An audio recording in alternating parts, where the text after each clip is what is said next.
General Livingston, fellow warriors. I had the honor and privilege of being Sergeant Bowen's team chief up until Operation Mattoon when I went on leave. Let me tell you about my friend Collin Bowen. He was a tenacious warrior. He did every task 100% and then some. He was one of the finest soldiers I have ever met. He was one of the best mentors.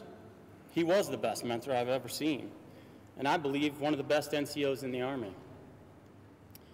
From Laura, Tillman, Wilderness, Operation Khyber, Button Hook, then Mattoon, to all the missions in the Coast Bowl. He led the ANA, always from the front, and he always set the example.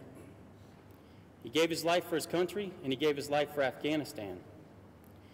He accomplished more than we will probably ever know, and not just through mentoring the ANA, but every time, and almost all the pictures you'll see of Collin Bowen, he was surrounded by children, Afghan children.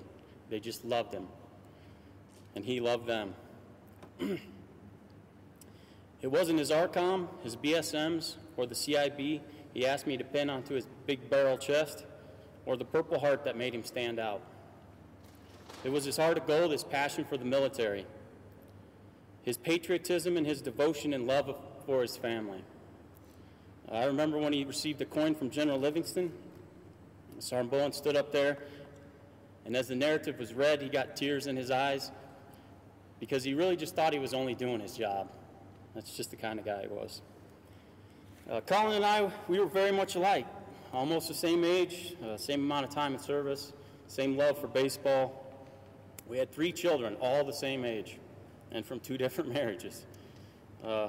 We would talk for hours about how scary it was having a teenage daughter, and also how our little girls, they were no longer babies. But it was those nights, after those frustrating days, we would smoke cigars and tell stories. It was there, Sergeant Tooker, Lieutenant Porterfield, Sergeant Bowen, and myself, we bonded like steel, and we became brothers forever.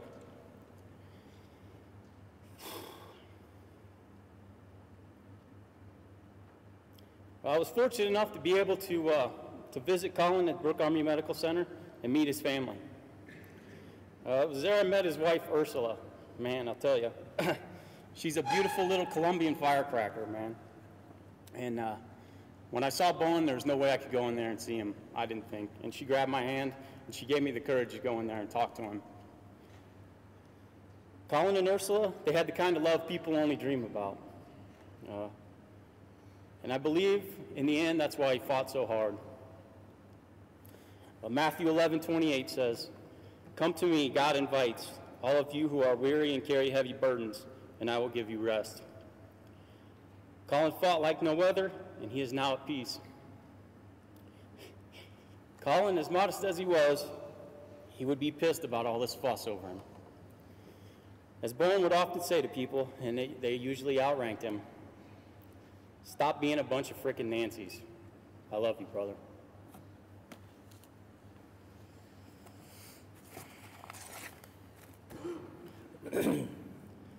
Noon Hour by Carl Sandburg.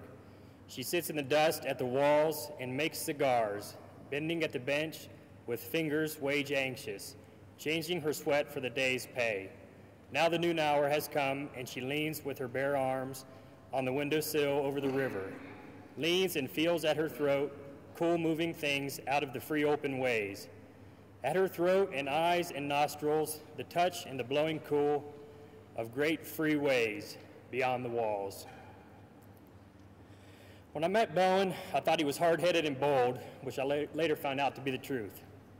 What I also learned about Bowen was that he was a man of great integrity and a wonderful sense of humor. We spent countless meals in the DFAC with Major Solzner and Lieutenant Porterfield telling one of our numerous "you can't make this shit up" stories, or making fun of each other for various reasons, as well as probably most of those around us. And no matter how much he dished out, he always was able to humbly accept his share of the ridicule as well.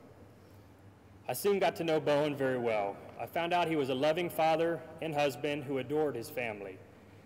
I watched him with the ANA soldiers and soon became mentored myself by the way he interacted with them. They saw him as a brother as well as a mentor. His tactical knowledge was incredible, and his teaching ability was equally amazing. He seemed to never lose patience when he was instructing a class, but he expected perfection from those with whom he worked as he expected it from himself. Bowen may have been unorthodox, but he was all heart. And I'm not alone in saying that he quickly became like a brother to me. There's so much more to Bowen than I could ever relay, as many of you well know, and he will be dearly missed and never forgotten. With some tears, yes, but mostly with laughter and pride. And those of you that knew him know that these words are for us and not for him, and he would have had us out smoking a good cigar in his honor rather than blowing proverbial smoke up his ass now that he's gone. Therefore, I encourage each of you to take a look around at your brothers and sisters with whom you're serving today, recognizing them now for their greatness rather than when you're asked to stand up here and do it under these contexts. For the question is not whether we will die, but how we will live. Do that to honor Collin Bowen, Outcast 2-6. Love you, brother.